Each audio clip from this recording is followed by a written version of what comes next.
necesitamos más de un mundo. Eran personas realmente bastante impresionantes, ¿no?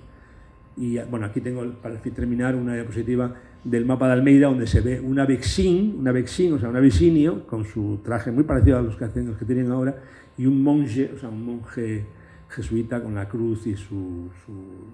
De hecho, cuando se celebró el milenio etíope, porque los etíopes sabéis que van 8 años o 7 años y medio por detrás, y el milenio etíope fue hace 2 años, hubo una gran exposición sobre la historia etíope organizada por el Patriarcado Ortodoxo, y los jesuitas aparecen en los dibujos, representados, ¿no?, con barba, rubios, con sus sotanas atadas con cuerdas, como si fueran los monjes estos mendicantes, ¿no?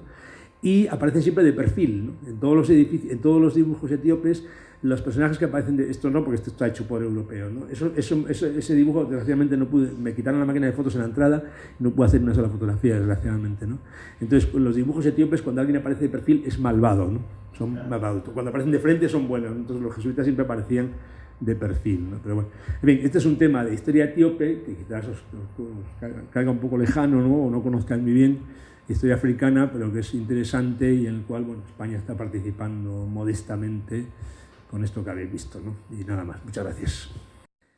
Hasta hace 2 o 3 siglos era una zona quemant, una zona felasha, ¿eh?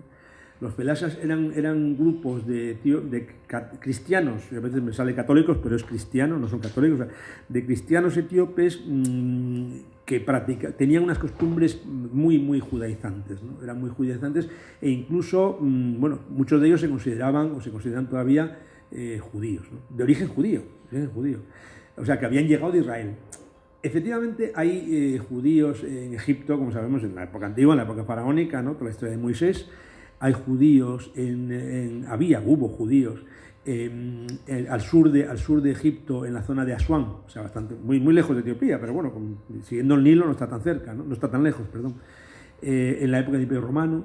Había judíos en Yemen, al otro lado del Mar Rojo, que pretendidamente, que parece que eran judíos auténticos, realmente, aunque eran comunidades muy pequeñas. O sea, que los judíos podían haber llegado a Etiopía en algún momento, ¿no? Pero la mayor parte de los investigadores, incluso investigadores etíopes, son de la opinión de que estos judíos son falsos judíos, por así decirlo. O sea, son grupos que en las discusiones religiosas que han estado azotando a Etiopía durante 2000 años, ¿no?, sobre la naturaleza de Cristo, sobre la unción de Cristo, la gracia, que han traído muertes más que ninguna otra cosa y guerras terribles, estos grupos de la Edad Media quisieron asemejarse lo más posible a la Biblia, al origen salomónico de la tal, y entonces empezaron a practicar costumbres totalmente judías en cuanto a costumbres, en fin, Cristo era un profeta más, etcétera, ¿no? Y de hecho, bueno, pues se convirtieron en judíos, bueno, cuando se creó el Estado de Israel, pues claro, todo esto se mitificó, ¿no? Los investigadores extranjeros iban a buscar el famoso libro de Graham Hancock, que es un libro lleno de mentiras, desde el principio hasta el final. Es el típico libro inventado que se presenta como científico, el de Sign and the Seal, ¿no?, el signo y el sello, que es un libro que está en todos los hoteles de Addis Abeba, en todos los aeropuertos, en todas las tiendas, se vende como rosquillas. Pues ahí están los judíos errantes, estas historias fantásticas, inventadas todas ellas, ¿no? Y el Estado de Israel, un poco para autopropaganda, cogió, y en la época de las grandes hambrunas de los años 80, se cogió la Operación Salomón, ¿no?, y la Operación Moisés, ¿no?, y cogieron al 80% de los judíos que hoy en día viven en Israel, de los felashas, viven en Israel. Tuvieron problemas, como sabéis, que no admitían su sangre en los hospitales para transferencias, ¿no?, transfusiones. O sea que realmente, bueno, están ocupando un poco el escalón más bajo del Estado de Israel, pero bueno, es una historia muy curiosa, pero bueno, viven alrededor de Gondar, efectivamente. Todavía quedan pequeñas comunidades. Yo he visto algunos grupos artesanos que se presentan como felashas y tal, pero no he tratado con ellos. Cada rey se construyó un palacio, sí. Bueno, sí, se siguió utilizando, ¿no? Pero yo creo que cada uno quería como demostrar que tenía fuerza.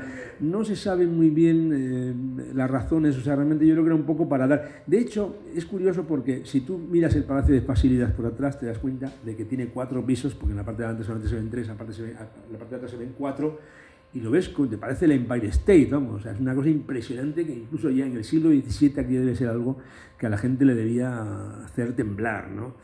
Yo pienso, la impresión que tengo, y bueno, por ejemplo, la Belberry dice lo mismo, aunque no habla nada de los jesuitas, pero dice lo mismo, que estos edificios tenían por finalidad, bueno, aumentar el poder y el prestigio en una región donde no se construye con mortero en ningún sitio, ¿no? Donde todo es de paja y de piedra suelta y demás, y de madera, pues unos edificios tan impresionantes a la europea estaban hechos para ser testimonios y símbolos de lo que era el prestigio y el poder de la realeza en ese momento, ¿no? Entonces cada uno tenía que construir el suyo propio. Las veneras encima de los arcos de las puertas. Sí, en muchos sitios, sí. No, pues ya me lo tienes que decir porque no... O sea, sé que hay de este tipo, pero no conozco, en muchos casos concretos no los conozco. Lo tengo que ver, sí, tengo que ver. En Miranda Vale. Yo he visto fotos en libros y tal. Hombre, la concha esta es el símbolo de Venus antiguo en la antigüedad, que luego se repite en el Renacimiento y se copia, ¿no? Pero un arco encima de una puerta tan grande no es muy corriente. Daban informaciones puntuales, las famosas cartas anuales, las cartas anuales en portugués, ¿no? La zona portuguesa. Impresionante, realmente. Hombre, no estaban los jesuitas solos, también estaban los dominicos, los franciscanos. En Etiopía solamente estuvieron los jesuitas, ¿no? Pero, por ejemplo, en Oriente, los franciscanos intentaron entrar en Etiopía en el siglo XVIII, no lo consiguieron a través de Egipto, ¿no? De hecho, el Pedro Páez escribió la historia de Etiopía para responder y contestar a los errores, que eran claros errores, de un dominico valenciano, que se llamaba el padre Luis Durreta, que había escrito un libro sobre Etiopía diciendo que los etíopes eran católicos, etcétera, o sea, con una serie de falsedades, ¿no? O sea, que las polémicas muchas veces entre esas órdenes, de hecho, los jesuitas son quizás los más importantes, ¿no? Porque eran los más lanzados, los más aventureros, los más... y bueno, pues estuvieron en otras partes, en Canadá, en América Latina, en Japón, China, India, toda África, ¿no? Realmente era una historia curiosa, la historia de la orden de la Compañía de Jesús, con su Santa Santorum cerrado, etcétera. Las iglesias etíopes no entran, solamente los sacerdotes, ni siquiera los monjes pueden entrar en el interior, ¿no? Y bueno, el rito el Arca de la Alianza. Aparecen todos los personajes que tienen un gran prestigio y demás y tal. Aparecen como auténticos cuadros vivientes por el marco, por la calle. También, sí. Tenemos un proyecto documental y intentar entender cómo la recuperación de ese cristianismo originario. De hecho, en el 451 es el Concilio de Nicea, y ahí, digamos, se produce el primer cambio en cuanto al concepto de Cristo. Es una historia muy complicada, yo me la he leído, pero no me la he aprendido bien, porque esta historia de que Jesucristo es tal y cual es un poco complicado, ¿no? Pero en ese momento es cuando los ortodoxos orientales dicen, no estamos de acuerdo, ¿no? Es el Patriarcado de Alejandría, que tiene la ramificación en Egipto, en Etiopía, y luego grupos en Armenia, en Georgia, en la India.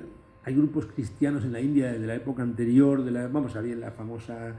no sé cuál fue el apóstol que estuvo en la India, no sé si San Marcos, teóricamente, o sea que es una especie de leyenda, una escritura apócrifa, no está aceptado, pero realmente esos mantuvieron el cristianismo como la época de Jesucristo, que tampoco es verdad, porque la época de Jesucristo había ido variando continuamente hasta entonces, no era lo mismo que al principio, pero digamos se mantenía, y efectivamente se considera orgullosamente, ayunan más de 180, más de la mitad de los días del año son de ayuno, ¿no? O sea, realmente es una cosa que no...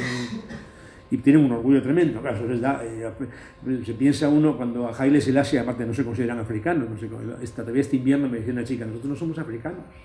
No somos africanos, es decir, no somos negros, ¿no? Somos muy oscuros, pero no somos Shankila, ¿no? Que a fin de cuentas negro en Etiopía significa, es la misma palabra que se utiliza para decir esclavo. O sea, esclavo y negro es lo mismo, ¿no? Ellos son muy oscuros, pero tienen ese orgullo no es que se crean europeos o que se crean blancos, no, se creen pues un poco los aristócratas de África, ¿no? Cuando una vez le preguntaron a Haile Selassie si él era africano, y dijo, yo africano, no, yo africano. Y luego resulta que los africanos de América, los jamaicanos, le adoran como Rastafari, ¿no? Como si fuera el Cristo redivivo y tal, pero él no se consideraba, mucho menos, ¿no? Pero bueno, me estoy muy curioso. Es que posiblemente todo este imperio que surge en Aksum y con sí. Que estamos hablando de mediados del primer milenio antes de Cristo, ¿no? Estamos hablando de hace 3000 años. Casi, sí. Y parece que fue el imperio árabe el que les asfixió en las comunicaciones, ¿no? Antes ya. Bueno, sí. Fue un imperio que colapsó. Sí, la sí. explicación del colapso. Sí, porque realmente la decadencia de Aksum empieza en el siglo VII, en el siglo VIII, ¿no? Y es esa época ya, en el siglo VI, es cuando surge el Islam, ¿no? O sea, cuando surge Mahoma y demás. Curiosamente, Mahoma, familiares de Mahoma, cuando los enemigos de Mahoma le atacaron, se refugiaron en Etiopía, según cuenta la gira, vamos, la historia musulmana, ¿no? Y entonces, desde entonces, Mahoma consideraba a los etíopes como, bueno, como que había que dejarles. De hecho, una razón por la cual cuando todo el norte de África es conquistado por el Islam, pues Egipto, inmediatamente cae Libia, cae el Magreb, cae la península ibérica, y sabéis que los musulmanes se detuvieron en Francia por Carlos Martel, porque realmente una batalla así, ¿no? Toda Europa sería musulmana realmente, ¿no? No atacaron a Etiopía, porque era una zona montañosa también, pero también porque les consideraban, de hecho, en Etiopía, ya en la época en la Ilíada y en la Odisea, Homero ya cuenta que los dioses griegos iban a Etiopía, que todos no sabían dónde estaba, pero bueno, a Etiopía, la zona de los negros, a estar con los etíopes por lo buenos, por los santos o por los religiosos que eran, ¿no? Una historia que se repite luego en el mundo grecolatino y demás. Y es curioso que lo mismo ocurriera con los musulmanes, y consideraban a los, y por ser cristianos originales o por ser más puros, los consideraban como santos. Y de hecho los cristianos estuvieron tranquilos desde el siglo VII, el fin de Aksum, hasta el siglo XV, que es cuando las tribus de Afar y toda la zona de alrededor y tal, dirigidas por el famoso Ahmed el Zurdo, ¿no? Que era un imán de estos, atacaron y destruyeron todas las iglesias, se destruyeron miles de libros y de textos, y si no llegase por el ejército, ese pequeño ejército portugués, según la historiografía tradicional, Etiopía no sería ahora cristiana, ¿no? O sea, estarían los coptos de Egipto, que bueno, también los coptos de Egipto aguantaron, porque los coptos de Egipto todavía están ahí. Hay monasterios que sí, los monasterios de Sinaí, los monasterios de...